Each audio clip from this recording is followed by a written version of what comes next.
Well, Casey, how are you coming along with that crossword puzzle? Well, I'm stuck, Ethelbert, for a 7-letter name beginning with H, and it's a place in Ohio.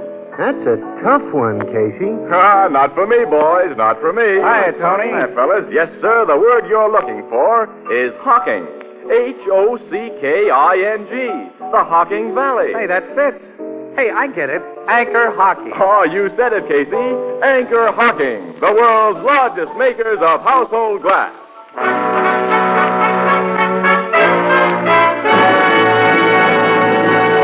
Crime Photographer, brought to you by Fire King Oven Glass. Anchor glass containers, Anchor caps and closures. All products of Anchor Hocking, a great name in glass.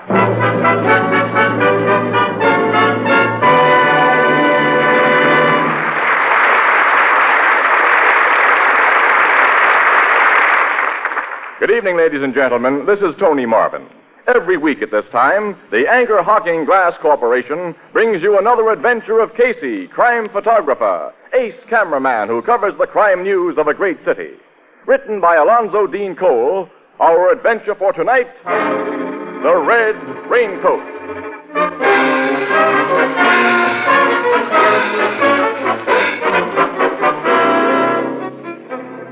Night, about 9:30. Rain. Hard, pelting rain that has driven people indoors and left the streets deserted. At the corner, a bus stops. A woman alights from it. She wears a red, hooded raincoat that covers her head and most of her face. She turns into a side street lined with cheap walk-up apartment houses.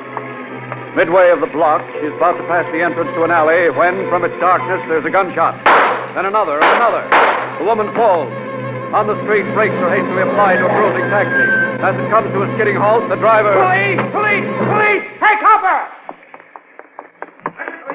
I heard those shots. Where? From that alley, I think. I didn't see no one. Oh, this dame got it in the back. 3 bullet holes. Stay here, fella. Don't let anybody touch her. I'm going to look in that alley.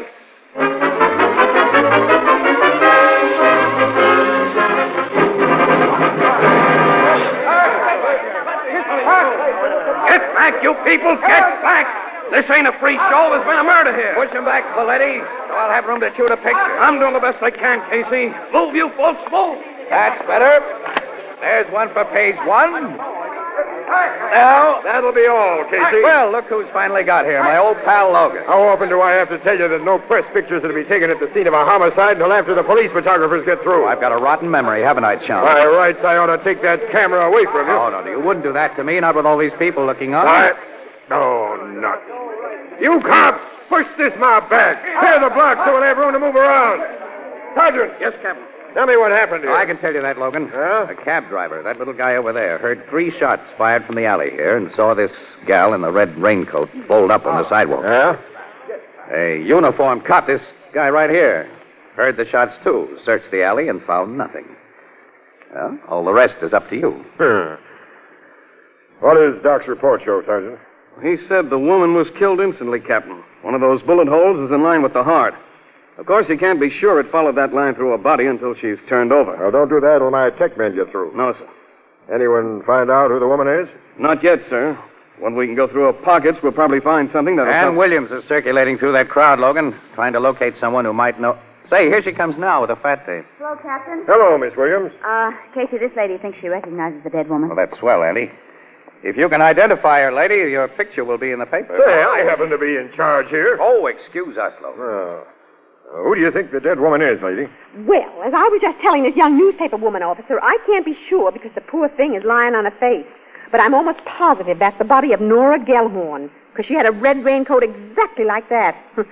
She's the only woman in this neighborhood who'd wear anything so flashy. And I've got a notion that a certain person wanted her out of the way. Huh? What do you mean by that? Well, her husband, officer, has been carrying on something disgraceful with another woman. Mrs. Gellhorn told me that herself.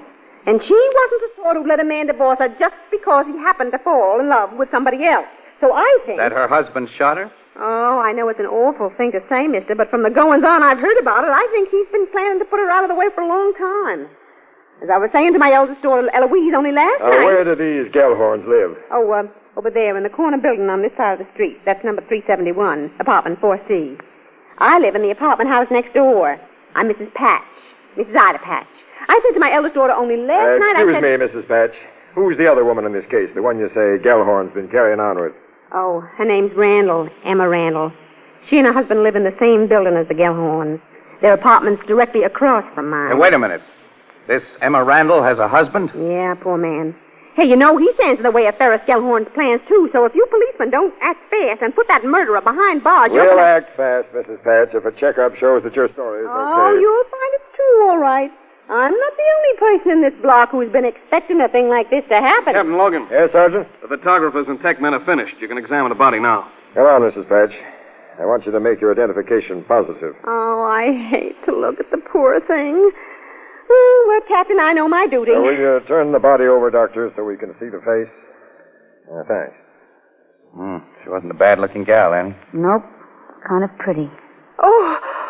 Well, what's the matter, Mrs. Patch? Wait. That isn't Nora Gellhorn. It isn't. No, that's Emma Randall. The woman you said Gellhorn was in love with? Yeah, but that's Nora Gellhorn's raincoat.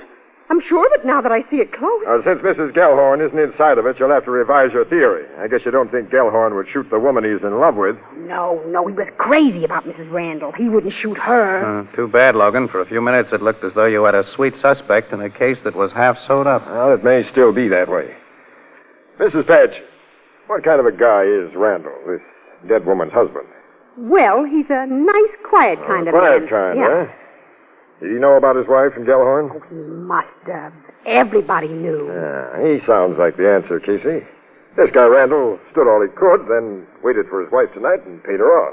James Randall wouldn't do that. He couldn't have done it. I'm afraid that's something you can't be sure of, lady. But I am sure. Mr. Randall hasn't been outside of his apartment since early this evening. He was inside it when I heard shooting down here on the street. How do you know he was inside? Well, his living room window was just across the court from mine.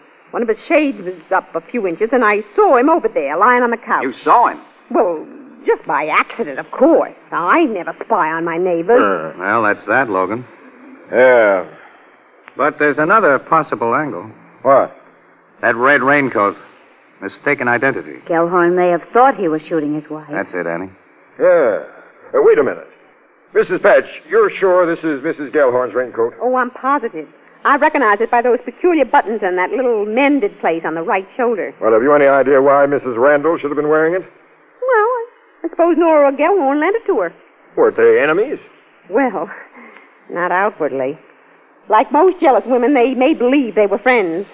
Would have made things kind of difficult if they didn't, seeing as they not only lived in the same house, but worked in the same restaurant. Worked in the same Yeah, restaurant? Harley's Grill. They're both waitresses there. Do you know if Mrs. Gellhorn or her husband are home now? No, I don't. Their windows aren't on my side of the house. That's too bad. Let's find out for ourselves, Logan. We will, Casey. Sergeant, take charge here. Yes, sir. Have Martin take Mrs. Patch down to headquarters and get a complete deposition from her. Oh, I'd much rather go with you, Captain. You and the captain can get together later, Mrs. Patch, but I'll shoot that picture of you now. For the paper, Mr. Casey? The best paper in town. Oh, goodness, I look just a fright in this old coat. On account of rain, I didn't get... Fine clothes on you would only gild the lily. Oh, Mr. Casey. Well, now, just stand just as you are. Hold that bewitching smile. That does it. You want to take another? If he does, he's staying here without me. Come on, Miss Williams. I'll Okay. take more shots of you later, Mrs. Patch. Coming, Logan.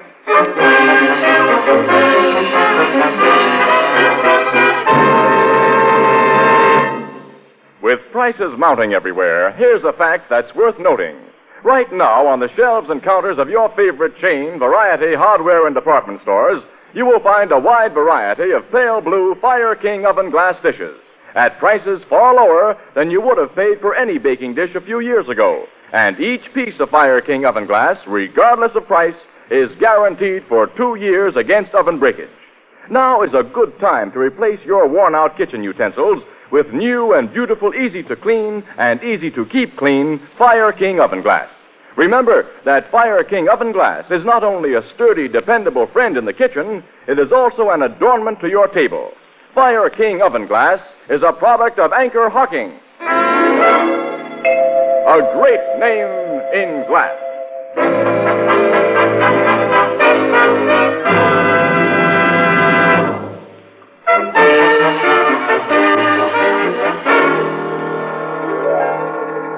Try to pull yourself together, Mr. Randall. I'm sorry we've had to bring you such rotten news. And my wife. Dead. It's tough, fella. Please let me go to her. I got to see her. Not now. Later, pal. Yeah, but she's lying down there in the street, you say, in the rain. They'll have taken her away by now, Mr. Randall. You can go to her when you get a little more used to the idea of what you'll have to see. Maybe that'll be better. Who killed her, Captain? Who shot my wife? Well, we hope you may be able to help us find that out. I don't know. I can't help you. Before we came to you, we stopped at the Gellhorn's apartment. Nobody was home. Why'd you stop there? Well, we want to meet Mr. Gellhorn especially. Is he a friend of yours? He's a neighbor. I see. You've been talking to people, Captain. Someone's been telling you things. Oh, frankly, yes. Randall, do you think... No. Ferris Gellhorn would be the last man in the world who'd kill my wife. That wasn't the question I meant to ask you. You think he's the sort who'd kill his own wife? I don't know. Now, when you let us in here, Mr. Randall, you said you'd been asleep. Yeah, I was tired and I came home from work and I lay down on the couch there. What time was that? It was around 6:30, Mr. Casey. I slept until your knock at the door woke me up. There was plenty of daylight when you fell asleep. Around 6:30, Mr. Randall. Why did you turn the electric lights on then? The light? Yeah. We saw a crack of light under the door before we knocked and woke you up. Well, you see, when my wife was working late, Mr. Casey, I always turned the light on for her if I was going out or going to sleep. You see, she hated to come home to a dark apartment. Will you keep your big mouth shut, Casey, and let me handle this? It was a question we wanted answered, wasn't it? Well, I'd have asked the question, and I'll check on the answer. Now, you attend to your job and let me attend to mine. Okay, I'll take some pictures. Now? Well, Morning Express readers will want to know what the dead woman's apartment looks like. That'll be a good shot of this living room. Now I'll get one of the bedroom. Yeah. Mr. Randall, you must try to pull yourself together. You just must. Yeah, I'll do my best, Miss Williams. How long had you been married, Randall? 8 years. When did you and your wife meet the Gellhorns? Well, about 2 years ago, Captain. What sort of a fellow is Gellhorn? I hate the guys inside. He's a lousy wolf and a double-crosser. But if you suspect him of her murder, I know you're wrong. He wanted her to live. He didn't want her dead. This man sounds like a square shooter, Captain. Yeah, he does, Miss Williams. Check me down on that, too. So you're back again, Casey. Mm-hmm. I didn't want to miss anything. Who's there? Poletti, Captain. Come in. We found Mrs. Gellhorn. Oh, is this... I'm Nora Gellhorn, Captain. This officer came to the restaurant for me. He told me why. Sit down, Mrs. Gellhorn. I've got to ask you some questions. Just a minute, please. Jim. Yeah, Nora. You know I didn't like your wife. I had plenty of reason not to, but... Now, I'm very sorry for you. Thank you. Now, Captain, what did you want to know? Well, first, Mrs. Gellhorn, did you lend Mrs. Randall the raincoat she wore tonight? Yes, I did. It was pouring when she got through work, and she didn't even have an umbrella with her. I was working late tonight in another girl's place, and I figured the rain had stopped by the time I finished, so I said take my coat. And you remained at the restaurant after Mrs. Randall left there, Mrs. Gellhorn? Yes, I did. I checked, and Mrs. Gellhorn was in the restaurant when Mrs. Randall was shot, Captain. Okay, Poletti. Mrs. Gellhorn, Yes, you said you worked late tonight in another girl's place? that's right. And do you usually come home at the same time as Mrs. Randall? Usually. Did your husband expect you at the usual time tonight? I guess so. I didn't bother to tell him. He doesn't care when I come home or if I come home. That looks like the payoff, Casey. Yeah. You know where your husband is tonight, Mrs. Gellhorn? Well, he told me he was going to the movies. What theater? I don't know. You might find him at any of the neighborhood theaters, except the 4th Avenue. He went there last night to see Lost Holiday. We'll pick him up. Sergeant Flanagan's posted guys at all the theaters around here, Captain. And that Mrs. Patch gave us a first-class description of Gellhorn. So Mrs. Patch is the one who's been telling you cops things. She told us nothing that you and Mr. Randall haven't verified, Mrs. Gellhorn. Oh, all right, then. My husband has been two-timing both me and Jim Randall here. But if you've got an idea that he killed Emma, you're wrong. I've told him that, Nora. Well, Mrs. Gellhorn, you think he'd have liked you out of the way and Randall here, so he and Mrs. Randall would be free to get married? Well, Well, sure he'd have liked that, but I know that he wouldn't. Come in. We've got Gellhorn, sir. I'm all ready for him, Sergeant. He's downstairs. You want him brought up here? Yeah, wait a minute. He hasn't been told anything. Oh, not a word, sir. Where'd you get him? Coming out of the 4th Avenue Theater. 4th Avenue? You said he'd seen the show there, Mrs. Gellhorn. Well, I thought he had last night. I can't understand. I can. Go into that bedroom, Mrs. Gellhorn. Into the bedroom? For just a few minutes. Close the door and don't come out till I call you. Then come out quick. All right, I'll do it, but I don't... Okay, Sergeant. Have Gellhorn brought up. Yes, sir. The captain will see him up here, Pete. Come on. The old surprise treatment for Gellhorn, Logan. Yeah. His reaction when he sees his wife alive is all I need now. Certainly looks as though... Everything fits. Even the theater where they picked him up. He'd seen the picture there, so he could describe every part of it that was shown while he was waiting in that alley. He went there after the shooting to establish an alibi. Sure, Miss Sure he Williams. is, Captain. Bring him in.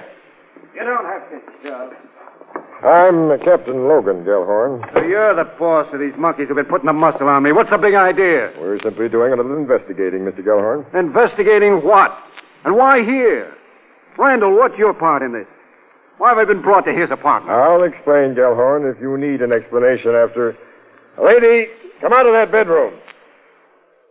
You in that bedroom, come out. Nora.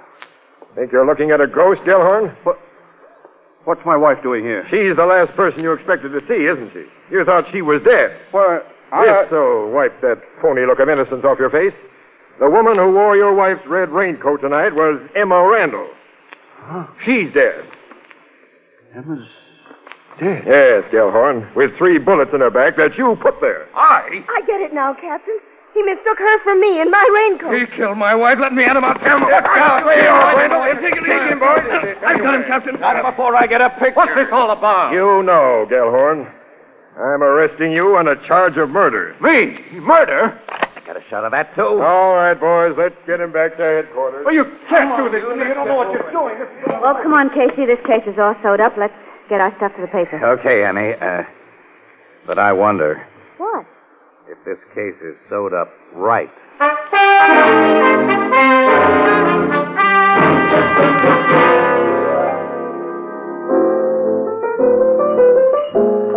After what you and Miss Williams have told me, Casey, I can't see any doubt of that fella Gellhorn's guiltiness. There isn't any doubt, Ethelbert, except in Casey's much too active imagination. Oh, Annie, you've closed your mind like Logan. Oh. You two had so completely sold yourselves on Gellhorn's guilt before you saw him that nothing could unsell you.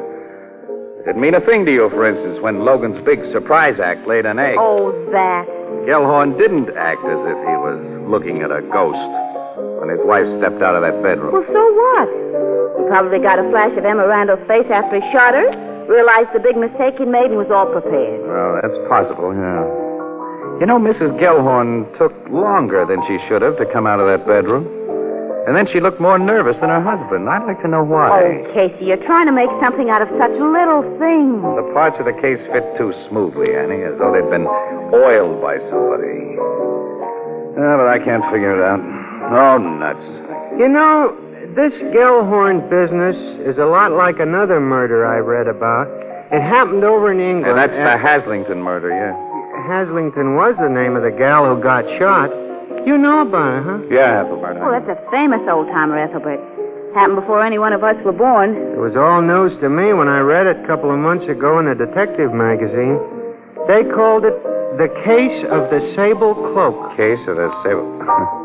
Yeah, detective magazine would. Say, you know, I promised to show you those pictures I took last night that the paper didn't have space for. Yeah, I'd like to see them.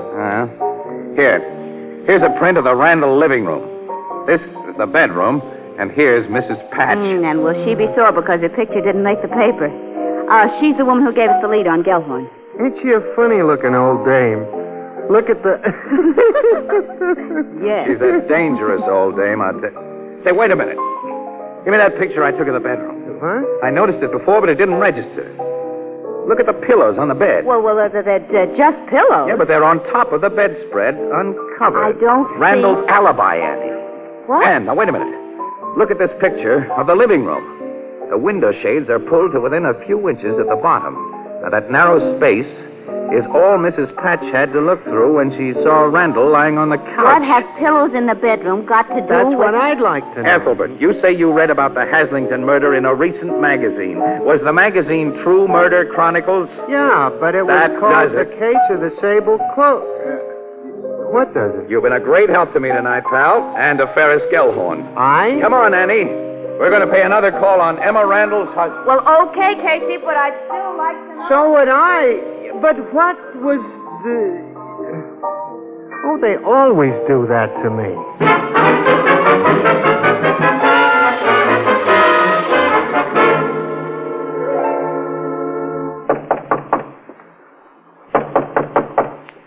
Who's that?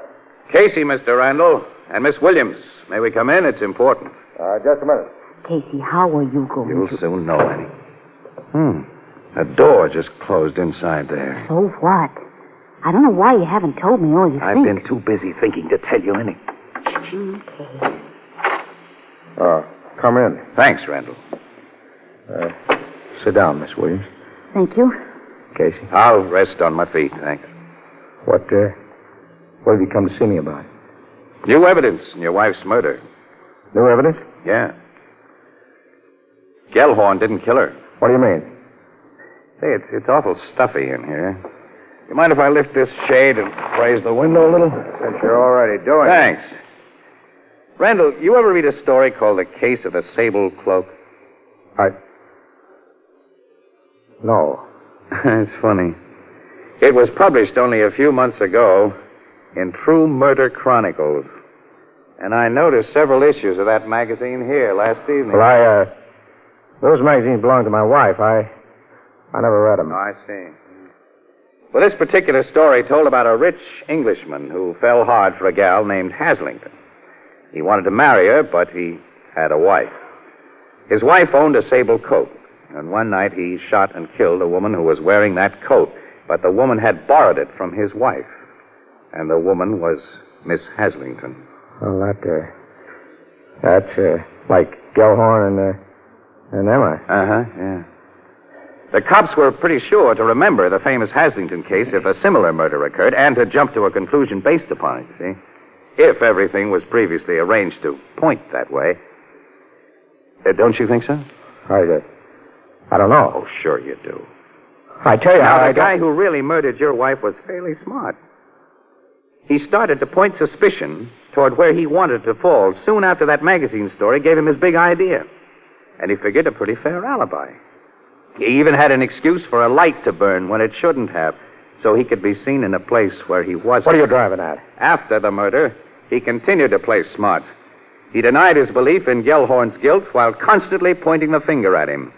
And he got rid of the clothes he'd worn out in the rain. I looked for them while I was in your bedroom last night. You're accusing me? Because you slipped up on a little detail last night, and because tonight, the two of you made a bigger mistake. Keep away from that door.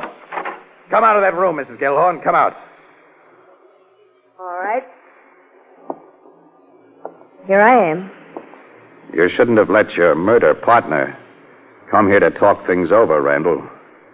And you shouldn't have hidden her so clumsily before you let us in. He knows, Nora. He knows everything. Shut up, Jim. He wouldn't have known anything if you hadn't said It that. doesn't matter now, does it? Yes, it does. Don't make a move. Means you too, Miss Williams. Is that the gun your boyfriend used to kill his wife with? If it is, you'll never prove it. Nora, what are you going to do? The only thing to do, Jim. Kill these people. They know you killed your wife and that I helped you. They can send us to the chair. You'll never get away with it. We'll tell the police you broke in here and I shot you in self-defense. Just a second, Mrs. Gellhorn. I want to go on living. And I've arranged things so I will. How do you mean? You've forgotten. I opened that window. Window?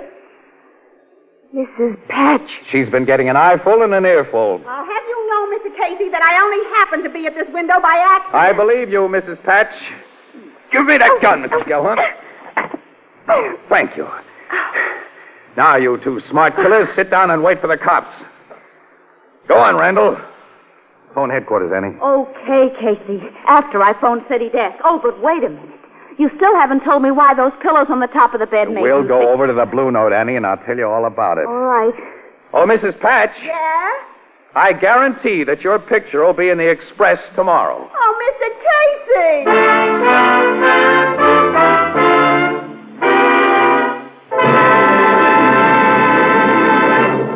Food supplies still present a picture of confusion. Many of the old established brand names are scarce. Many new names appear on your grocer's shelves.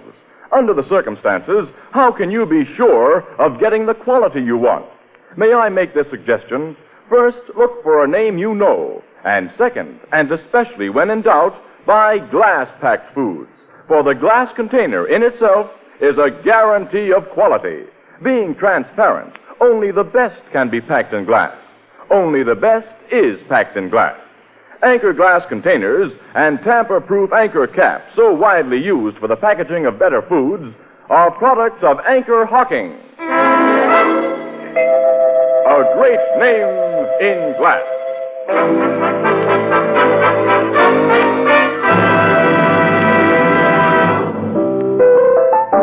Now, back to Casey and Ann at the Blue Note Cafe.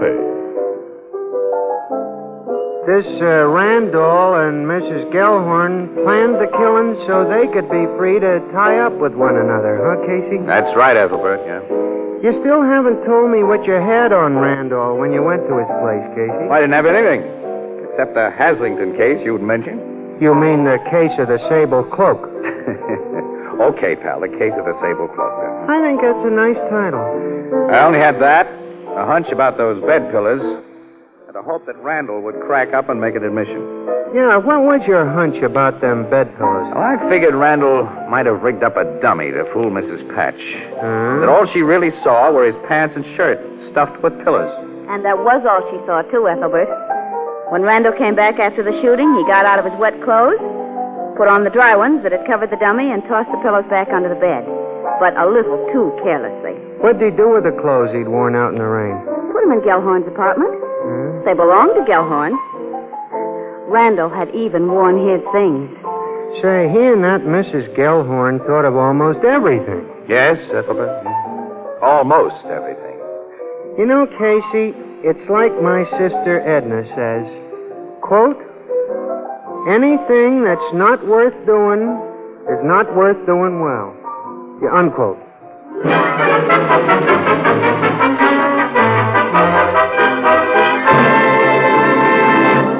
Crime Photographer is directed by John Dietz and stars Stotts Cotsworth as Casey. It is written by Alonzo Dean Cole and is based on the fictional character of Casey created by George Harmon Cox.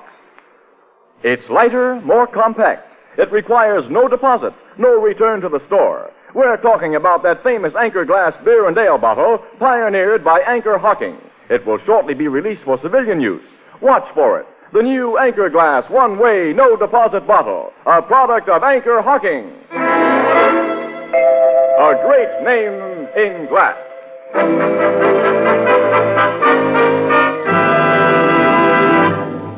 Our cast included Miss Leslie Woods as Ann Williams and John Gibson as Ethelbert.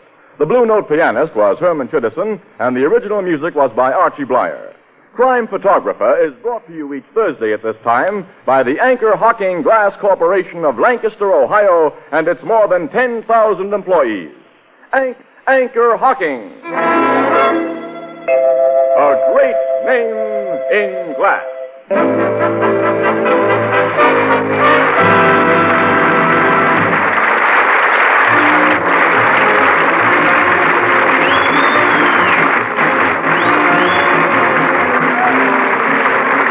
Tony Marvin speaking. This is CBS, the Columbia Broadcasting System.